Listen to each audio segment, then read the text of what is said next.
11 de la noche, riguroso directo, aquí en el Correo de Andalucía Televisión, en La Lupa, y que me gusta compartir esta mesa cada vez con gente con la que más tiene la sensación de que estás aprendiendo.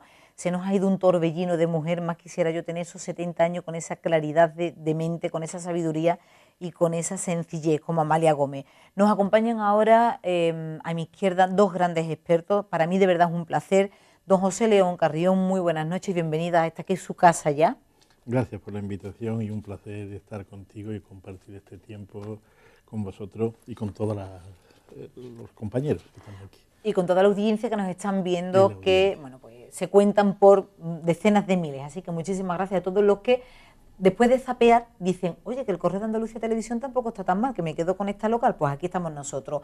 Don José León, además de ser catedrático de neuropsicología en la Universidad de Sevilla, investiga el daño cerebral, lleva más de 10 publicaciones sobre neurociencia y es director del... Más de 1000.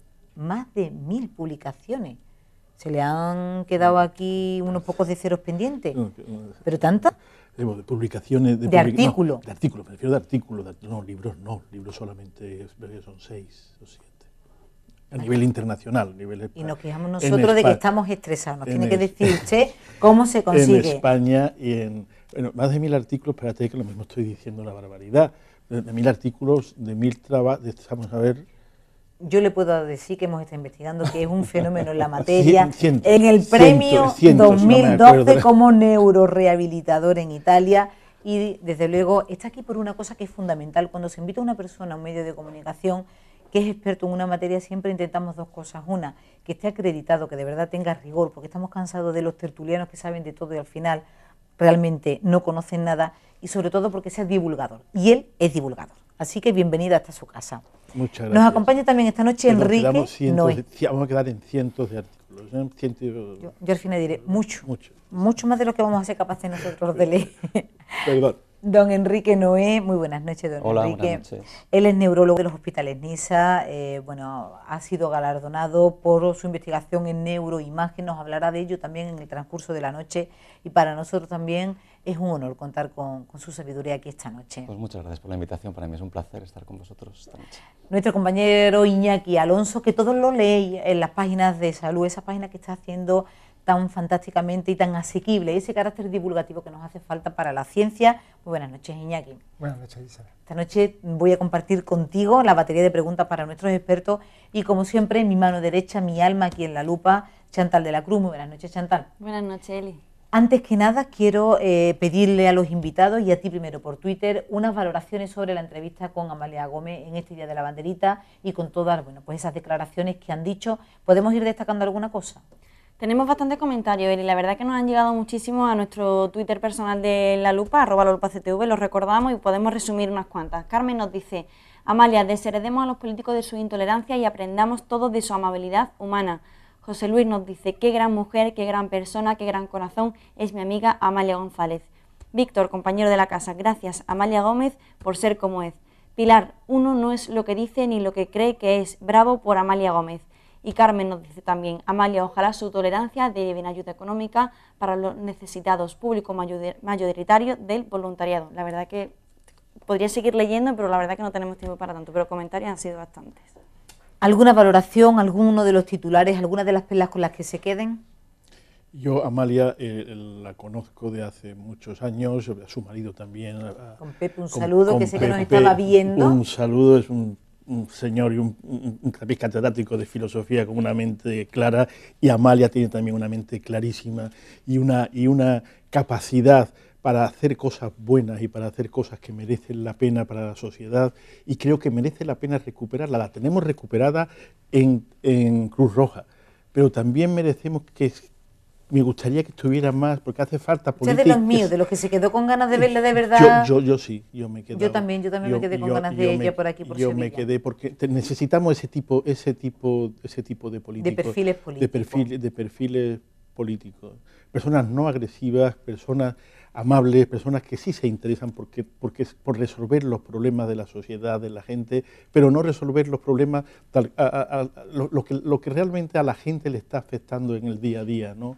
Y con un sentido no de darle publicidad a lo que está haciendo ella, sino que las cosas se resuelvan sin que ella sea la publicidad en sí misma, ¿no? Que es lo que está haciendo en Cruz Roja. Es decir, ella está haciendo una gran labor en la Cruz Roja y no es ella la protagonista, sino el vehículo. El vehículo, cuando ella es protagonista, pero no está haciendo de protagonista. Don Enrique. La verdad es que ha sido un placer. Yo personalmente no la conocía y lo cierto es que he visto la entrevista sentado en el sofá como si estuviese en el sofá de mi casa. Ha sido muy amena y pienso que, como comentáis, ¿no?, compagina quizás el aspecto tan social que necesitamos todas aquellas personas que nos dedicamos al cuidado de los demás, que francamente me ha sorprendido, porque muchas veces lo echamos de menos. No sé, para todas las personas que estén en casa y que lo mismo no lo sepan, sobre la década, finales de la década de los 90, en el 99, se empezó a barajar incluso su nombre como posible ministra del Partido Popular, y ha sido de esas políticas que supieron dar un paso atrás porque, ella no lo ha dicho, ha sido tremendamente elegante, pero había muchas discrepancias con la ley de extranjería y ella quiso ser coherente, independientemente de derechas o izquierdas, no entendía cómo no se trataban a los inmigrantes con los derechos que entendía que todas las personas tenemos por ser personas. Así que fue una persona coherente y yo, para mí, a partir de ahí la adoro y la admiro. Iñaki, como periodista. Sí, es un discurso que siempre ha mantenido el tema de que no haya muros, que todos somos iguales. Lo ha remarcado hoy también, es una satisfacción. Yo lamento profundamente que ella no esté en política, porque era un oasis en un desierto, que estamos en un desierto político, ahora que está tan cuestionada la imagen de los políticos, ella daba ese aire. En el último año he coincidido en un par de ocasiones, en ruedas de prensa, en el ayuntamiento, y la verdad es que lo cambia todo. La verdad, cuando dice entre los modos y la verdad, me quedo con la verdad. Y Chantal, como periodista. La verdad que personalmente me quedo con el comentario que he hecho ya fuera de cámara, cuando ya habíamos cerrado los micros y ya todo era como de puertas para adentro. Ya decía, es que los principios no son ni de izquierda ni de derecha. Todos partidos tienen su principio y yo como persona lo tengo y lo voy a defender hasta la muerte. La verdad que me quedo con eso porque uno aprende de gente que sabe de verdad y que sobre todo es honesta consigo mismo y así lo expone. Bueno, pues nada, nos quedamos con ese reconocimiento a la persona más que al personaje y a todos los miles de ciudadanos que hoy, con el gesto de la banderita, pues de alguna manera se han comprometido con el más necesitado. Esta noche el ébola es sin duda el tema. Tenemos una batería de declaraciones que quiero compartir con ustedes. Yo no puedo dejar de mostrar aquí mi asombro porque haya dos activistas que han resultado heridos por el sacrificio de Excalibur, que va a ser pues un perro ya que pasará a la historia, que era portador del ébola y que no se sabía qué consecuencias podía tener esto. Partiendo de que soy defensora de los animales hasta límites insospechados, con una gata siamesa a la que adoro y que se mete en mi cama con mi niño chico y todas las historias, pero si alguien me dijera que es portador de algo que puede ser letal para mí y para las personas que nos rodean, pues cada cosa en su sitio. Esto nos está hablando del alarmismo que hay en estos momentos, no lo sé, ¿cómo lo estáis valorando ustedes? Yo estoy a la expectativa.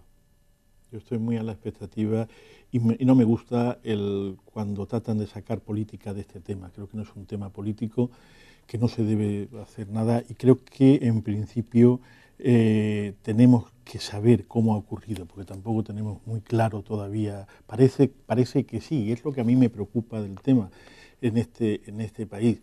Se dijo que no salieran, que no se mezclaran con la gente, que tuviera que tener una cuarentena más o menos y tal, pero salieron. Aquí en este país tenemos que ser conscientes, y creo que a las personas que estamos en sitios públicos y tal tenemos que decirlo, cuando se dice algo tendríamos que acatar que tenemos que creernos las cosas, muchas cosas no nos las creemos, y si nos han dicho que por favor no salgamos, estemos en cuarentena, etcétera, hagamos caso a los que son expertos, a los que saben, a los que son expertos, porque es que son temas muy serios los que hoy estamos tratando y los que hay en la sociedad que hay que tener en cuenta. Yo creo que hay que ser muy prudente, ¿no? Sobre todo por lo que comentas del gran alarmismo que se ha generado por este tema, ¿no?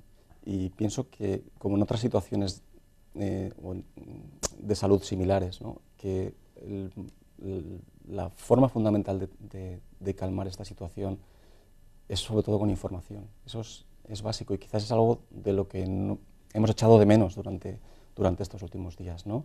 Y sobre todo en un país como este, es decir, pues aquellos que hemos estado en el continente africano sabemos que allí las posibilidades de información o las limitaciones en las posibilidades de información son casi tan letales para este virus que las posibilidades de asistencia clínica o asistencia médica.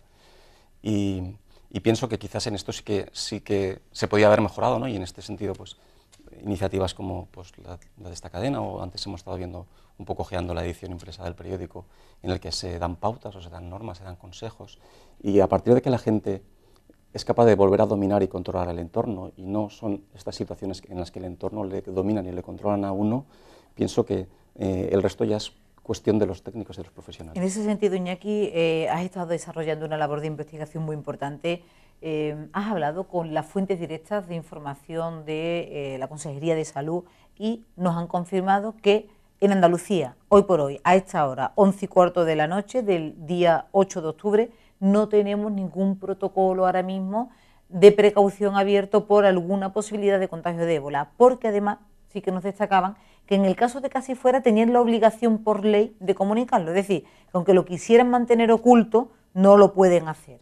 Exactamente. No solo por mi parte, hay otros compañeros de la redacción que están trabajando, estamos preparando para la edición de mañana un especial sobre la alerta sanitaria y lo importante es, como ha comentado Enrique Noé, es la información.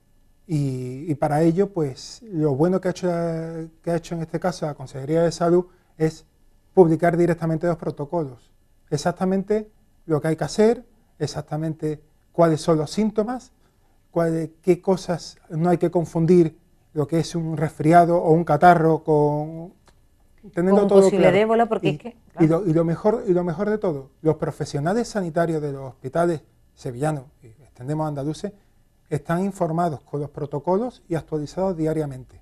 Eso es muy importante.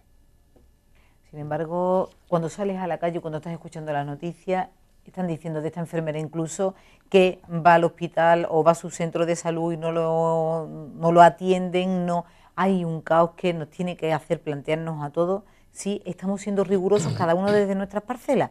No sería tanto cuestión de plantear que ha fallado el otro, ni que dimita la ministra, sino qué es lo que no se ha hecho bien. En la calle hemos sacado unas declaraciones y estos son algunas del sentir popular que hay que escucharlo. Puede ocurrir una pandemia, desde luego es un problema muy importante. Puede que no se hayan tomado las medidas necesarias para que esto no ocurriera. Si están pidiendo la dimisión, por algo será, porque además, según he visto en Twitter y en otras redes sociales, no se han puesto las medidas de seguridad que se deberían haber puesto. Nos lo estamos tomando como es algo que está allí lejos y no somos conscientes de con el grado de mortandad que tiene y de infección, de alto nivel de infección que tiene esa enfermedad y que la tenemos a un vuelo de 20 minutos o de media hora. Y esto que ha pasado ahora puede ser un primer indicativo. Es terrible y penoso que sea España el primer sitio fuera de África en el que se ha producido un contagio. Y creo que estamos jugando con fuego. ¿Estamos jugando con fuego? Yo, como os comentaba, creo que lo que hay que hacer es un análisis fundamentalmente técnico. Es como cuando comentabais antes la necesidad o no de trasladar a estas dos personas infectadas. Es decir, fuera de lo que pueda ser un juicio ético, un juicio moral, que se plasma en diversas opiniones personales, lo que debemos plantearnos es: ¿estamos preparados o capacitados como para poder atenderlos? Y si la respuesta es sí, pues entonces se debe hacer. Y si la respuesta es no, pues no se debe hacer. ¿Y sabemos cuáles son nuestros límites? Esa es otra pregunta, ¿no? En general. Vale, la dejo en el aire para no poneros a nadie en un compromiso. Simplemente, como medio de comunicación público, queremos decir que la consejera de Salud no ha podido estar esta noche aquí, ha sido convocada para una reunión en Madrid. Entiendo que están ahora mismo activándose todos los protocolos de actuación desde la capital hacia todas las comunidades autónomas. Se ha comprometido a estar aquí con nosotros la semana que viene en directo. Lo intentaremos, la esperaremos y desde luego lo que sí entiendo como médico que soy, que ahora mismo lo que cabe es ser todos muy cautos y muy prudentes, ¿vale? Y de momento en Andalucía, por más que no haya frontera, no tenemos ningún caso de protocolo abierto. Esta noche estamos convocados aquí, además de, para analizar el día a día, la actualidad, porque es el mes de la afasia. Esa palabra seguramente ustedes dicen que es la afasia, no lo saben. Bueno, pues estamos muy interesados en decirle qué es la afasia porque estamos en el mes de la afasia, en la semana del cerebro. Y además el próximo 29 de octubre será el día del ictus. Todo eso se lo vamos a intentar explicar en el transcurso de esta casi hora que nos queda por delante, pero antes una información sobre la afasia elaborada por Chantal de la Cruz. ¿Usted sabe lo que es la afasia? La fascia. Afasia. Afasia, no. Ni idea, la primera vez que lo escucho en su vida. Sí, no sabía lo que era. ¿Usted sabe lo que es la afasia? Sí, es una enfermedad neurológica que afecta al habla y a los movimientos del enfermo, sí, a la movilidad. ¿Usted sabe lo que es la afasia? Pues no, Es la primera vez que lo escucha. pues sí. Tras comprobar que efectivamente el trastorno de la afasia es muy poco conocido en la sociedad y muy poca gente sabe exactamente qué consiste, hemos trasladado nuestras cámaras del Correo de Andalucía Televisión hasta las entrañas del Hospital Virgen del Rocío para conocer la voz y la opinión de todo un experto en neurología. Así que acompáñenme porque esta noche en La Lupa hablamos de afasia.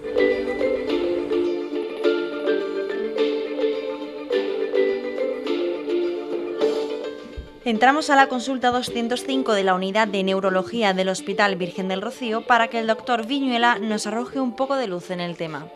La afasia es un síndrome, que es un conjunto de síntomas y su causa puede ser múltiple según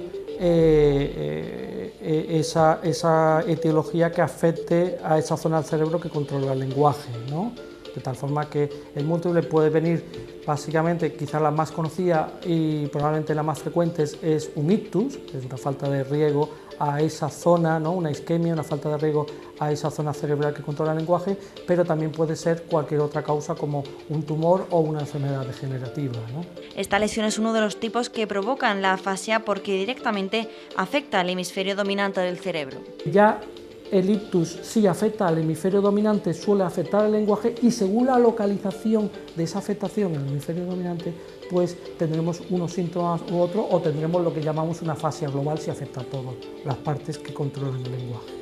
Pese al tópico social que insiste en que un ictus es una lesión cerebral que le ocurre de forma inevitable a las personas de edad avanzada, el doctor Viñuela aconseja llevar una vida saludable ya que se trata de algo fundamental para evitar que ocurra este tipo de lesión a cualquier persona.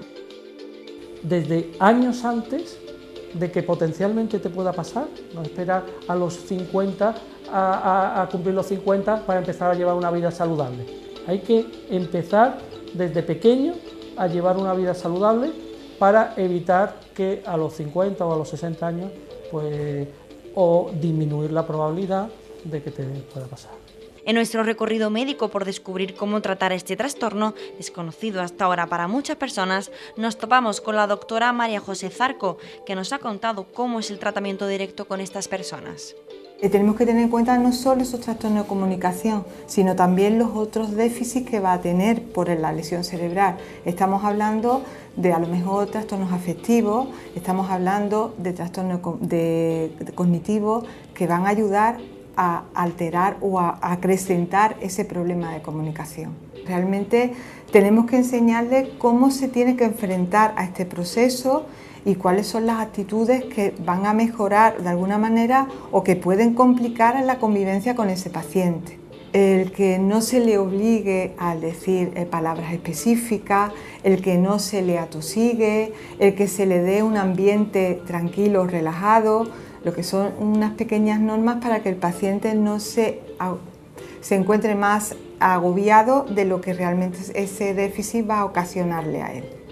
Y tal y como hemos comprobado, los pacientes ven la esperanza en la ayuda de los profesionales sanitarios, personal especializado de la talla de la logopeda Elena Nieto.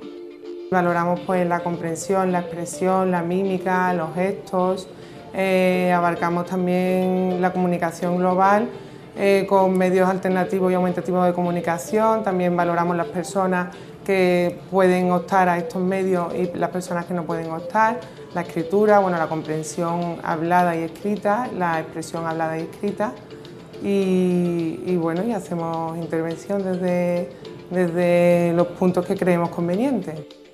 Y lo cierto es que los pacientes avanzan y mucho porque existe salida, lo hemos comprobado y nos ha quedado muy claro viendo la evolución de María, que con mucho gusto nos atendía para enseñarlos lo bien que va superando su tratamiento.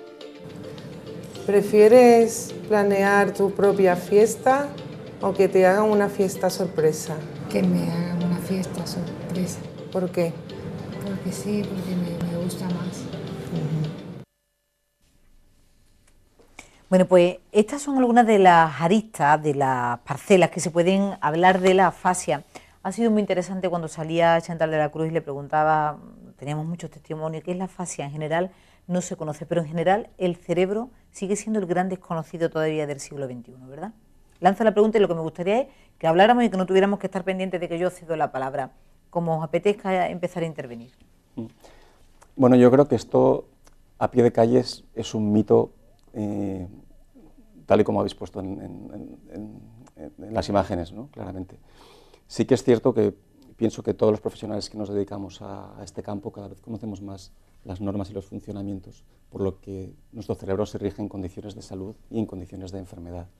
Y esto nos ha permitido, digamos, poder acceder a tratamientos cada vez más específicos que sean capaces de mejorar determinados problemas como el del lenguaje, ¿no? Quizás el desconocimiento de muchas de estas personas sencillamente ocurre porque no tienen nadie a su alrededor a quien les haya ocurrido o no pueden haber experimentado sensaciones de ese tipo, ¿no? De hecho, yo creo que desconocimiento estamos en una fase de transición. Hace 10 años podíamos hacer una entrevista, un reportaje como el que ha hecho Chantal, preguntábamos por ictus y la gente no sabía exactamente qué era un ictus. Sabía que le ha pasado algo, se ha quedado inconsciente y luego pues tenía algún problema de hemiplegia o tenía algún trastorno. Ya sabemos lo que es un ictus, ya los hospitales tienen sus propias salas de ictus. De hecho, el Hospital Virgen Macarena de hace escasamente un año tiene unos especialistas que están trabajando específicamente en esto. Entonces, con la afasia va a pasar lo mismo. La afasia es la secuela, el trastorno que queda después, y creo que esa transición está llegando ahora y la gente cada vez sabe más lo que es la afasia. Hoy sabemos perfectamente muchas cosas del cerebro, eso no es cierto y estoy de acuerdo un poco en ese sentido. El cerebro sabemos muchísimas cosas, es un mito decir eso, el que no lo sabe lo dice, ¿no? Pero los que nos dedicamos a esto no es que sepamos mucho, probablemente si esta entrevista la tuviéramos dentro de 20 años, yo diría dentro de 20 años que lo que estoy diciendo ahora mismo cosas y parece que estamos en la prehistoria. Pero ahora mismo, con respecto a cómo estábamos antes, estábamos a años luz y sabemos miles de cosas sobre el cerebro, sobre cómo funciona el cerebro y sobre cómo el cerebro genera conducta, sobre cómo el cerebro genera conocimiento, sobre cómo el cerebro genera sentimientos, etcétera, etcétera. Y cómo se daña el cerebro también y cómo hacer reparación de ese daño desde el punto de vista puramente médico, es decir, desde el punto de vista desde las unidades de cuidados intensivos, que son excelentes. Es decir, en Sevilla, Virgen del Rocío, por ejemplo, desde mi punto de vista, es de los mejores de España en cuidados intensivos. Los intensivistas porque también hay que tener suerte cuando uno tiene un accidente de tráfico o un ictus y tal, donde cae en ese momento, donde va. El Virgen del Rocío, no digo que los otros no sean buenos, quiero decir porque es el que conozco bastante bien y he trabajado y he hecho cosas y hacemos cosas. El Virgen del Rocío es excelente en la recuperación de estas personas, ¿no? y de salvar la vida de estas personas. Pero una vez que se salva la vida, ahora hay que hacer que la vida la normalice y que los pacientes, esa vida, como dicen algunos asociados de daño cerebral, de las asociaciones, merezca vivirla también. Es decir, siempre merece la pena vivirla, pero que por lo menos haya calidad de vida, no solo cantidad de vida. La cantidad de vida es muy importante y por supuesto es primordial. Si no hay cantidad de vida no puede haber calidad. Yo pongo estos datos encima de la mesa y cada cual los valora. El cerebro se conoce hoy. Ahora vamos a hablar del daño que hace en película o no, como Lucy. Pero 2 segundos, antes de meternos en eso, quien no lo sepa, Lucy es esa película que está tan de moda sobre que se utiliza solamente el 10%. Vamos a hablarlo, pero antes. España está a la cola de Europa en camas de hospital por habitante, con un gasto sanitario del 9,4% del Producto Interior Bruto. Y mientras que estamos a la cola en gasto del PIB de Europa, estamos a la cabeza en esperanza de vida. Iñaki, como periodista, cuando estás analizando eso, cuando tenemos como titular que hay un recorte de los presupuestos para el 2015 de más de 1.070 millones de euros en Andalucía, ¿eso cómo se compagina desde la perspectiva periodística? Os lo lanzo a ustedes y desde la perspectiva de médico, ¿cómo os afecta directamente a ustedes también? A ver, si hablamos de la sanidad, de la sostenibilidad de la sanidad, es ese gran debate que llevan los expertos desde hace, hablamos de 2 décadas, de las primeras 2 o 3 décadas, cuando cada vez que viene una crisis, o sea, ¿cómo podemos ahorrar? ¿Cómo podemos intentar conseguir una sanidad con la excelencia que se ha conseguido en muchas cotas, con esa materia gris que contamos de profesionales sanitarios? ¿Cómo podemos mantenerla en un contexto de crisis en el que tiene que recortar el árbol y lo recortan por todos lados? Ahora mismo creo que estamos en una sanidad de supervivencia que se mantiene gracias a los profesionales sanitarios que hay, a los investigadores que están desarrollando pues técnicas innovadoras, que están trabajando, que están abriendo nuevos campos.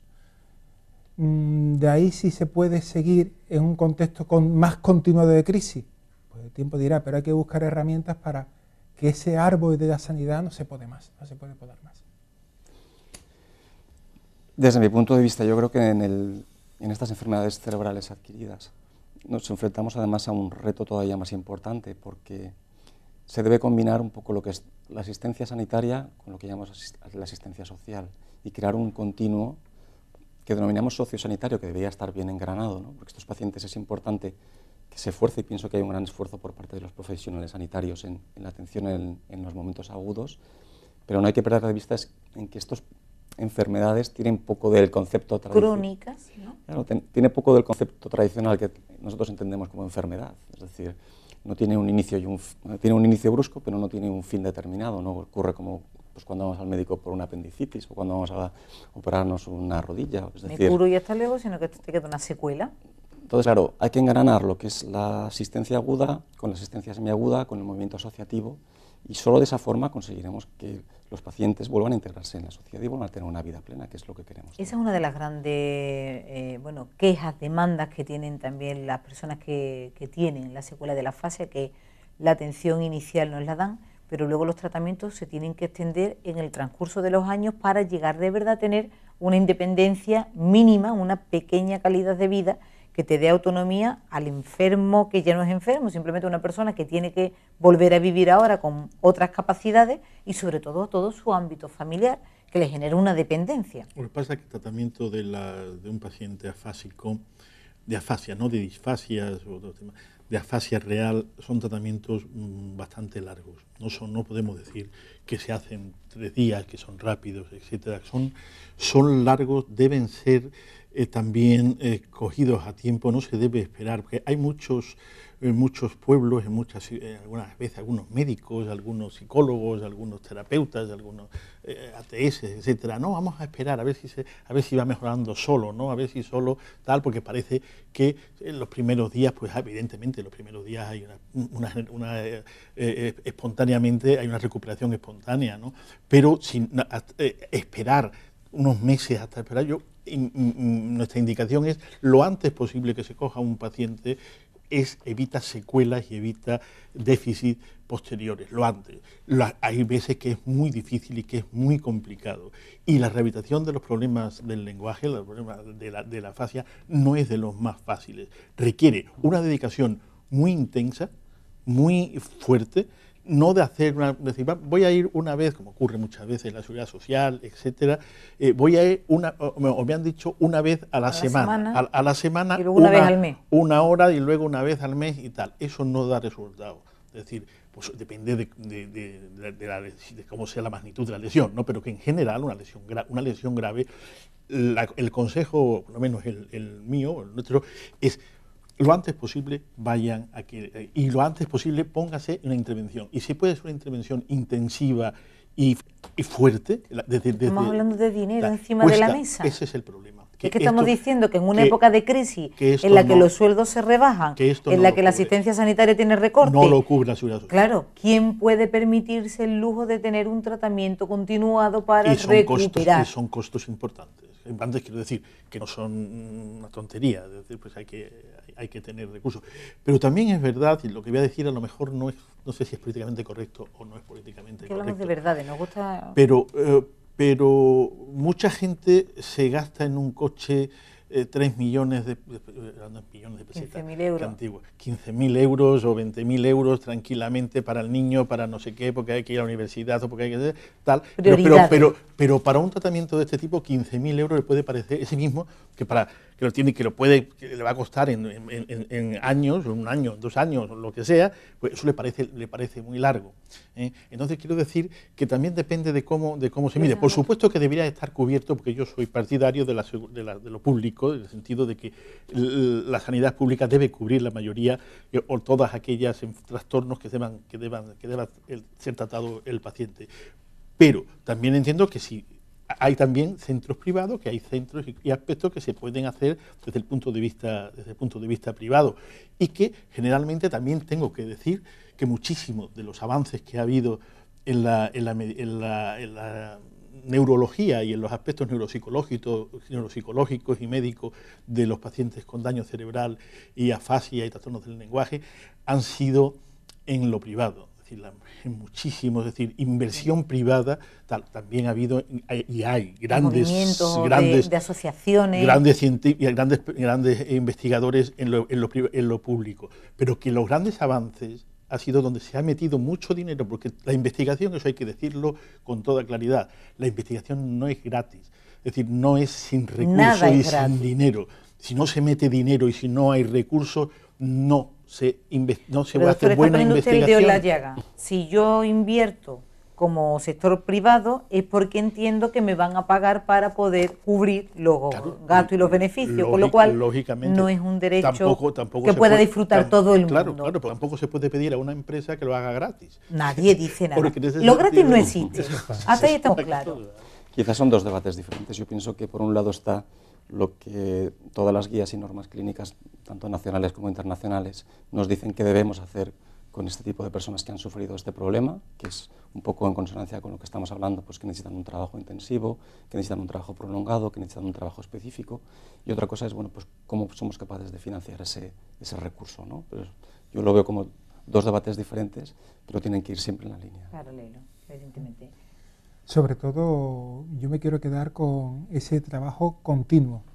Es verdad que la sanidad pública lo que hace es a la persona que sufre un ictus y luego tiene esa secuela de afasia, tiene pues sesiones semanales, llega a 9 sesiones y hasta aquí hemos llegado nosotros. Hemos hecho todo lo que hemos podido. Dar a más con...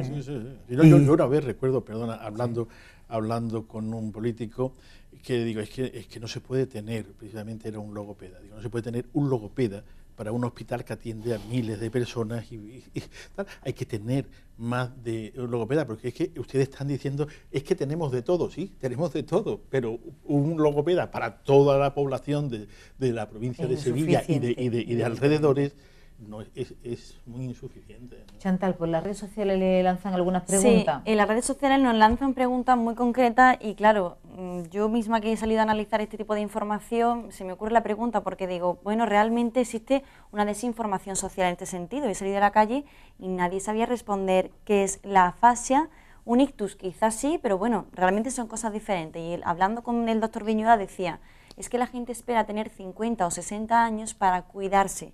En ese sentido, yo veo desinformación en la sociedad y Carmen, por ejemplo, nos pregunta, el ictus es una disfuncionalidad neurológica que ocasiona muchas discapacidades físicas invalidantes. ¿Cómo podemos prevenir? Lo pregunta a título personal. ¿Qué le queda a la sociedad entonces por hacer para, bueno, prevenir de alguna manera desde casa? ¿Qué es lo que nos queda por hacer? Sí, porque los daños cerebrales sería interesante destacar, y ahí les pido a ustedes que nos ayuden, y es, ¿por qué motivos puede tener un daño cerebral? ¿Por un traumatismo? ¿Por una infección incluso? ¿Por un ictus? ¿Tumor? Y por un tumor. Quizás serían los 4 grandes bloques. Vale.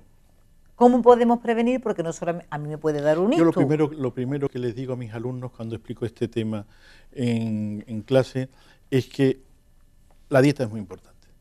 ¿Sí? La dieta es central. Probablemente lo decía también, fundamental. Podemos decir aquí... ¿Qué tenemos que quitar de nuestra alimentación? La dieta, hemos quitado, más bien que hemos quitado, ¿no? Hemos quitado la dieta mediterránea, que es milenaria y que es sabia, es decir, nos cubre de muchos de factores nos quita factores de riesgo. El pucherito viene bien. ¿No? Sí, sí, viene bien, todo esto viene bien, pero la dieta mediterránea es excelente y la hemos cambiado por hamburguesa. A mí cuando voy, sobre todo cuando voy a Estados Unidos, y es algo que siempre me sigue chocando, ¿no? Es que ves a alguien en un bar o en un restaurante y ves a una señora o a un señor o a una chica con una hamburguesa gigante, porque ahí todo es gigante, una hamburguesa de estas que son súper gigantes, y casi 1 kilo de patatas o 2 kilos, es decir, porque es que ponen, ahí todo es mucho, ¿no? Todo mucho de patatas, y se ponen las patatas, y después el ketchup. Todo eso es una bomba de entrada para los ictus y para muchas más cosas, ¿no? Entonces, hoy a los niños, es decir, ¿cuántas madres le están dando a sus niños para comer rápido, para irse corriendo mientras están dándole así, tómate esta hamburguesa, una hamburguesa que le ha costado €1 1 kilo, con lo cual no puede ser muy buena, quiero decir, la calidad de la hamburguesa que se está comiendo, y encima un ketchup de estos también... Madonna no tiene descuentos, ¿no, doctor? No. Es decir, yo no quiero entrar en las compañías, ni claro, no quiero decir nada, pero lo que quiero decir es que hay que cuidar la comida como la hemos cuidado en España siempre. Y ahora somos más modernos que nadie. En Estados Unidos han intentado hacer todo lo contrario. El tiempo, y luego pasamos 3 horas delante de la televisión. Ese debate también es interesante. Yo creo que hay 2 aspectos fundamentales. Uno es cuidar los vasos que se encargan de aportar los nutrientes necesarios a nuestro cerebro, y otro aspecto es cuidar nuestro cerebro en sí. Para cuidar los vasos que aportan todos esos nutrientes a nuestros cerebros, lo más importante son prevenir estos factores de riesgo vascular, ¿no? Fundamentalmente la hipertensión arterial, lo que puede ser el colesterol, abandonar el hábito tabáquico y mantener una actividad física más o menos moderada. Y luego el segundo aspecto es cuidar nuestro cerebro, y para cuidar nuestro cerebro lo más importante, y hoy por hoy lo sabemos, es tener una actividad cognitiva más o menos saludable. Tampoco necesitamos grandes cosas, pero bueno, pues fomentar nuestras habilidades o actividades sociales, salir con los amigos, charlar, tener un hábito, un círculo de gente con el que poder comentar cosas. Estábamos hablando hoy, doctor, Iñaki y yo, los dos hace escasamente 2 horas antes de estar aquí, decíamos, los bichos estos tienen que ser malos para la cabeza al final, ¿no? El no poder disfrutar de verdad de las conversaciones de tomar un café, el no tener ese placer de voy paseando a gusto para llegar a tomarme una cervecita con un amigo y no que vamos andando todos con los WhatsApp por la calle, que nos vamos tropezando. Eso no puede ser bueno, ¿no? Además no nos deja reflexionar. No nos deja reflexionar. Los WhatsApp es tremendo. Los WhatsApp es que la gente quiere además inmediato, ¿no? Porque es también un método de control. Y que estrés, además, ¿no? Oye, no me has contestado. Etcétera. No me has contestado. Era la 1:15 de la mañana, yo dormía. No sé qué, ¿no? Entonces eso es un tema que no se puede... Yo recomiendo generalmente, para mantenerse en forma, lo recomiendo siempre a todos mis pacientes, sobre todo ancianos, a los pacientes que tienen más de 50 años. Si tienes más de 50 años y no tienes además una gran actividad intelectual, porque tu trabajo es un trabajo manual, un trabajo que no lees, porque hay mucha gente que no lee nada, es cierto, ¿no? Después de muchos ni el periódico siquiera leen durante mire que se lo pierden, porque mire que el Correo de Andalucía está bien con el decano y con todo lo baratito que está. Merece la pena, ¿no? Y la lectura, yo recomiendo que, lo digo siempre, que lean un periódico, el que quieran. Yo recomiendo en este caso aquí el Correo de Andalucía. Lo hace muy bien, sobre todo porque además ya es columnista los martes, es decir, que ya va barriendo para casa. Excelente. Pero si no, cojan el que ustedes quieran, además del Correo de Andalucía. Léanlo. Pero yo recomiendo siempre que hagan al menos un crucigrama al día. Si son a mí me aburren mucho los crucigramas, doctor. Pues 2 crucigramas, uno por la mañana y otro por la tarde. Prefiero a gente que no tiene actividad intelectual. Tú estás todo el día que no paras, con tu cerebro y pensando y haciendo y moviendo todo tu cerebro y todas tus arterias y toda la sangre de un sitio para otro, ¿no? Pero es que hay gente que no. Hay gente que lo único que es ver la televisión, se sienta allí pasivamente y no ve más nada. Hacer un crucigrama lo que quiere decir es que movilizas el grado de complejidad. Hay crucigramas con grados de complejidad. Pero no solo crucigrama en el periódico. Entonces, lo tenemos, lo decís que tienen que comprar el correo, tenemos crucigrama también, doctor. Pero yo quiero trasladar, lo ha comentado a personas de 50 años, los jóvenes de 20, 25, que viven en Twitter, viven en Facebook, están con un estrés continuo generado por las propias redes sociales, por todo este estrés generado. ¿Cómo se le da unas pautas para que en el día de mañana, dentro de 20 años, no paguen todo ese estrés acumulado y todo ese trabajo cognitivo extra que requiere a lo mejor las redes sociales, que muchas veces lo que hace es crearte una obsesión prácticamente. Yo lanzo ahí en la mesa de quién me puede... Yo creo que lo fundamental y un poco es lo que ha cambiado tanto la dinámica de cómo comprendemos, como comentaba al principio, nuestro cerebro en condiciones de salud como de enfermedad. Es que entendemos nuestro cerebro como una estructura dinámica, que es una estructura cambiante, y no es algo que se nos otorga en el momento del nacimiento. Es decir, nunca a lo largo de nuestra vida vamos a tener más neuronas que en el momento en que nacemos, y sin embargo nunca vamos a ser más incapaces de realizar cualquier actividad. Lo que vamos a hacer a lo largo de nuestra vida, en base a nuestras experiencias, es empezar a conectar todas esas neuronas. Cuanto más rico sea el ambiente, cuanto más rico sea el entorno, cuanto mayores sean las experiencias que nosotros provoquemos, mayor conectividad vamos a conseguir y probablemente mayor alcance. Más tarde o en mejores condiciones llegaremos a una situación de vejez, ¿no? La experiencia, pero hay que tener experiencia humana, que es muy importante, y reflexión sobre la experiencia. La experiencia sin reflexión tampoco es muy válida. Entonces, hay que también saber reflexionar. Y para reflexionar hay que también leer y hay que saber conversar. La conversación también es muy importante, cuando una conversación inteligente, quiero decir, no una conversación de tal, sino saber conversar, saber responder al otro y decir algo interesante, quiero decir, no decir banalidades, etcétera. A mí me preocupa, sobre todo, con las nuevas tecnologías, algo tan sencillo como el hecho de efectos tan mecánicos como sumar, restar, que ahora utilizamos la calculadora que hay en el ordenador. Creo que uno de los grandes problemas es que no se ejercita el cerebro. En Corea se prohíbe. Es que yo iba a decir que debería estar prohibido eso. En Corea se prohíbe el uso de la calculadora hasta que el niño no llega a la universidad, con lo cual imagínate lo que está fomentando de verdad el desarrollo de su cerebro. Sí, creíamos que todo esto era maravilloso y tal, y es maravilloso, pero tiene también sus contrapartidas y sus cosas no buenas. Entonces hay que saber también a ver cómo podemos casar estas dos cosas. 12 menos cuarto de la noche nos está esperando Chari Maldonado, que nos va a mandar ya aquí también, porque ella es la presidenta de ARPA, una asociación cuyo nacimiento ha vivido en primera persona Iñaki. Iñaki, ¿cómo definirías qué es ARPA y por qué ha nacido y cuál ha sido tu experiencia y tu vinculación con ella, ya que está aquí también en el grupo de Morera Vallejo? Yo creo que ha sido un regalo para muchas personas que no tenían ese camino, esa senda. Hay muchas personas que han sufrido un ictus o una enfermedad degenerativa, un tumor, y ahora sufren de afasia, que no tenían, buscaban en internet, indagaban, no encontraban salida. La asociación que ha empezado pues, piedra a piedra, el periódico también ha contribuido un poco a darlo a conocer, pues ha servido para eso, para decir, hay posibilidad de recuperarse, de no quedarse estancados, de no quedarse aislados.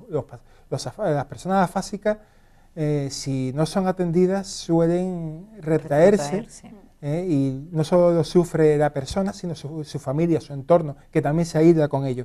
Entonces, la asociación lo que hace es abrir esas puertas, abrir las ventanas y que entre un poco de aire. Y cuanto más gente haya apoyando esta iniciativa, muchísimo mejor.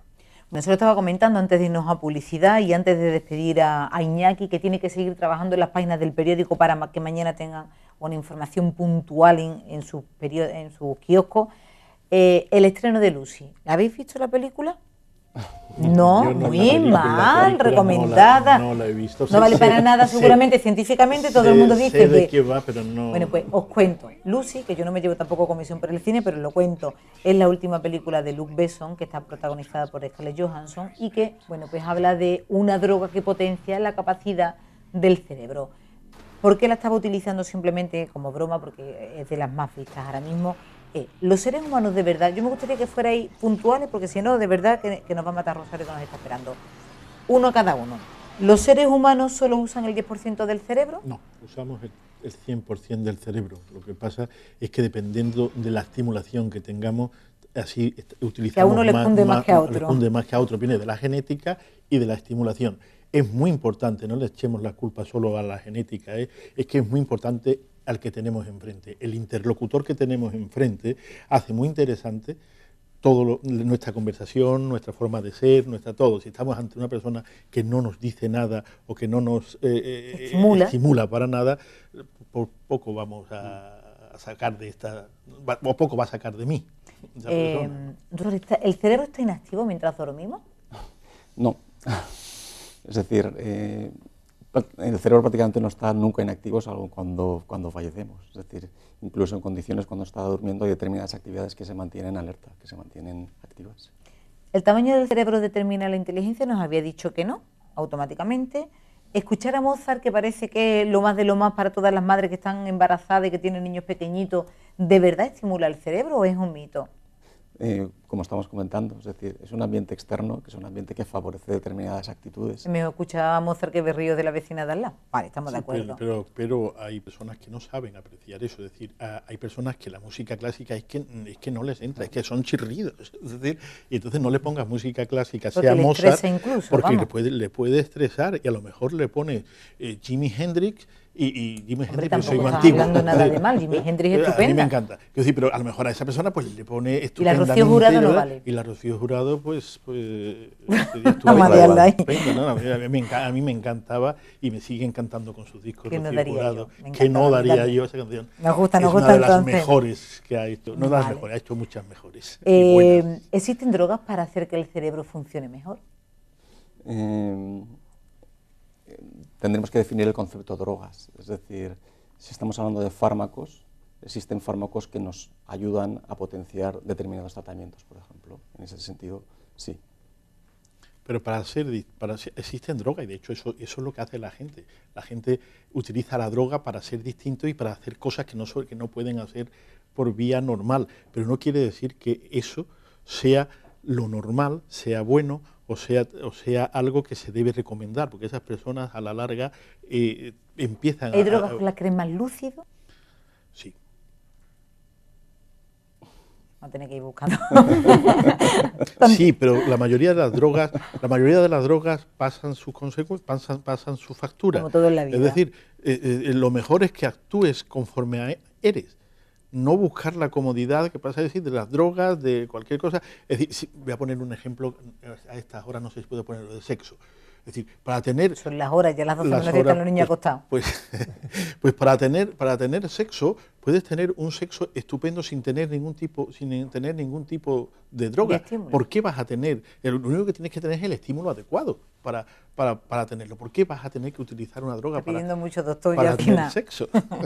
Ya, les dejo de verdad, porque la última que me gustaría... ¿las personas zurdas son más talentosas? Que eso es uno de los mitos también que se dice. Eso es uno de los mitos. Lo que pasa es que sí es verdad. Sí es... Me he llevado un chasco. Porque él es zurdo, le estoy haciendo un guiño antes de despedirlo. Espérate que te voy a terminar estaba terminándola. Las personas son zurdas, no son más inteligentes, pero sí tienen una forma distinta de ver el mundo. En la medida, y eso es clásico en neuropsicología, en la medida que el hemisferio dominante, en este caso es el derecho y no el izquierdo, con lo cual las formas de ver el mundo son mucho más originales, tienen capacidad para apreciar, y entonces, es original. Entonces a veces tener a alguien de ese tipo, si ejerce, digamos, si realmente es zurdo, no una surdera que no es real, ¿no? Si realmente, pues puede ser la persona que aporta ese aspecto de novedad, de hacer algo un poquito diferente, etcétera, y eso podríamos decir muchas más. No sé si voy a poder salir de plató. Estupendo. Bueno, despedimos de momento. Iñaki, como siempre es un placer. Te dejamos, que sabemos que tienes que seguir con tu trabajo de mañana y sigues siendo zurdo, que eres fantástico. El placer ha sido mío. Venga, pues nada, hacemos un alto en el camino para darle la bienvenida a la incorporación de Cheri Maldonado, que son ya casi las 12 de la noche.